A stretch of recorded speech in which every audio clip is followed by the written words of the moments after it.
Hello दोस्तों, अल्लाह पाक आप सबको हमेशा खुश रखे और आपका और मेरा साथ ऐसे ही बनाए रखे। तो दोस्तों फिर हाजिर हूँ अपने जज्बात, अपने एहसास आपके साथ शेयर करने के लिए।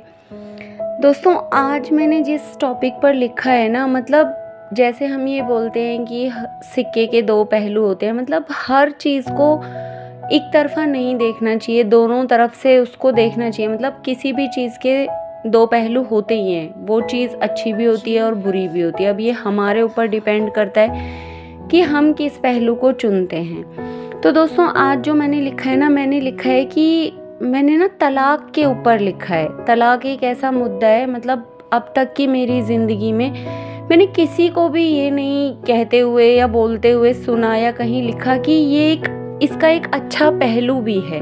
हर कोई इसको बुरा बोलता है कि तलाक, मतलब तलाक सुनते ही अजीब सा एक्सप्रेशन आपको चेहरे पे देखने को मिलता है, अजीब सा रिएक्शन मिलता है कि मतलब इतनी बुरी चीज़ है कि भाई इसका तो नाम भी बहुत बुरा है। दोस्तों मानती हूँ, रिश्तों को तोड़ना, रिश्तों से अलग हो जाना हमारे समाज में मतलब सभी जगह इसको ऐसे लेते हैं कि बुरा हुआ। लेकिन दोस्तों क्या कभी आपने ऐसा सोचा है या मतलब ऐसा नज़रिया इख्तियार करके देखो कि अगर कोई भी रिश्ता है, चाहे वो कोई रिश्ता है, पर हम यहाँ पर बात करेंगे तलाक की, कि हस्बैंड वाइफ का रिश्ता है, अगर वो दोनों खुश ही नहीं है, उन दोनों के बीच कोई मतलब ना कोई अंडरस्टैंडिंग है, ना यकीन है, ना मोहब्बत है, तो उस रिश्ते का वजूद क्या है? क्यों उस रिश्ते को ढोया जाए? क्यों नहीं तलाक लिया जाए? क्यों नहीं अलग होया जाए? तो यहाँ पर जो आज मैंने लिखा है, जो मेरी सोच है, जिस पर मैंने बात करी है आपको, उसको मैंने थोड़ा सा अल्फाजों में उतारने की कोशिश की है। तो टॉपिक यही है दोस्तों कि तलाक बुरा क्यों। तो मेरा तो अपना यही नज़रिया है और यही मानना है कि कोई भी मतलब जैसे हस्बैंड वाइफ हैं यार, आप जो दूसरे लोग हैं वो उनकी ज़िंदगी में ये बोलते हैं कि नहीं ऐसा नहीं करना चाहिए, तलाक नहीं लेना चाहिए, लेकिन यार उस जगह आकर तो खड़े हो, क्या बीत रही है उन हस्बैंड वाइफ पे, वो कितने परेशान हैं। कहीं इतने लड़ाई झगड़े होते हैं, कहीं वो लड़ाई झगड़े मार पिटाई का रुख इख्तियार कर लेते हैं, कहीं पर तो यार मर्डर तक हो जाते हैं। तो मतलब क्या ही ज़रूरत है इतना आगे जाने की, जब आपको दिख रहा है कि दो लोग हैं उनकी आपस में नहीं बन रही, तो अलग हो जाने में क्या बुराई है।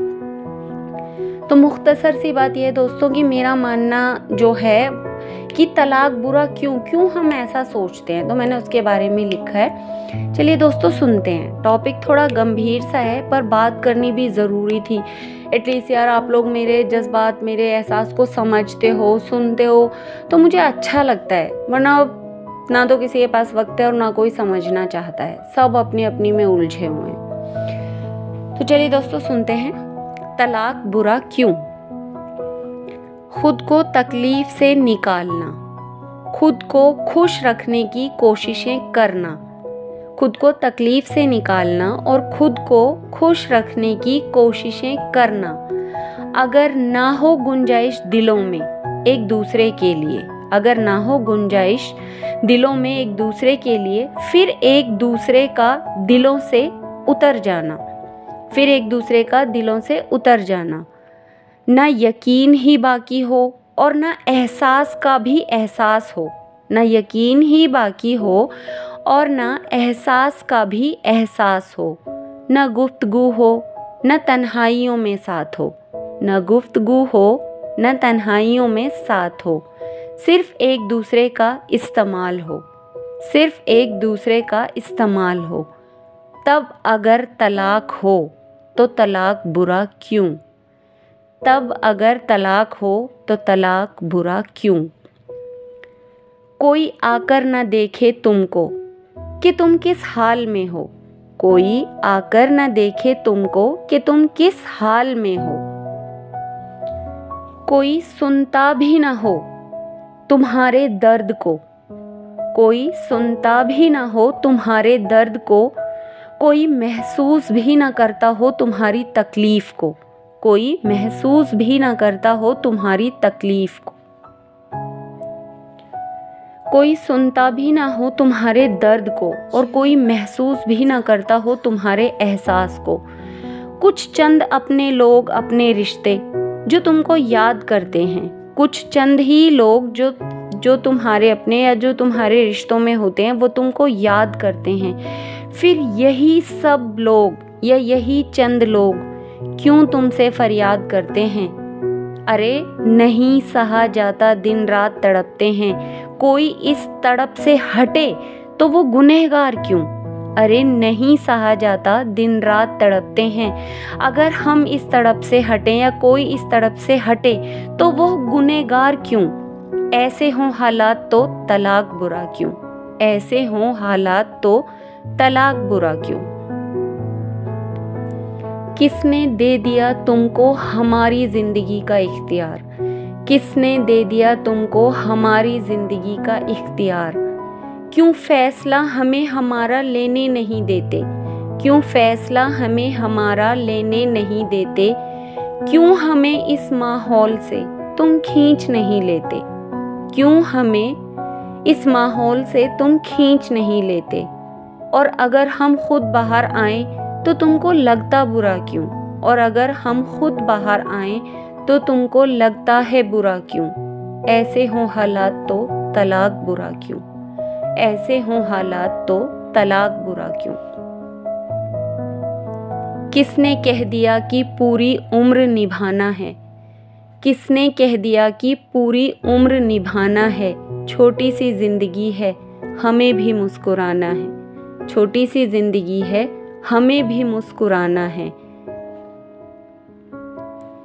ये तो बेहतर नहीं हुई, ये तो बेहतर नहीं हुई, अब दूसरी जगह घर बसाना है। ये तो बेहतर नहीं हुई, अब दूसरी जगह घर बसाना है। अगर करूं ये कोशिशें तो ज़माने को एतराज़ क्यों? अगर करूं ये कोशिशें तो ज़माने को एतराज़ क्यों? ऐसे हों हालात तो तलाक बुरा क्यों? ऐसे हों हालात तो तलाक बुरा क्यों? मत दबाओ ऐसे लोगों के अरमानों को, मत दबाओ ऐसे लोगों के अरमानों को। नई जिंदगी के ख्वाब ही तो देखे हैं, तो तुमको लगता बुरा क्यों? नई जिंदगी के ख्वाब ही तो देखे हैं, तो तुमको लगता बुरा क्यों? तलाक बुरा क्यों? ऐसे हों हालात तो तलाक बुरा क्यों? ये एक जरिया बनाया है खुदा ने खुश रहने के लिए। ये एक जरिया ही तो बनाया है खुदा ने खुश रहने के लिए। मियाँ बीवी का रिश्ता बनाया है मोहब्बत करने के लिए। अगर दरमियान ना हो मोहब्बत और एतबार तो जुदा होना बुरा क्यों? अगर दरमियान ना हो मोहब्बत और ना हो एतबार तो जुदा होना बुरा क्यों? किसी और से मोहब्बत की उम्मीद लगाएं तो तुमको लगता बुरा क्यों?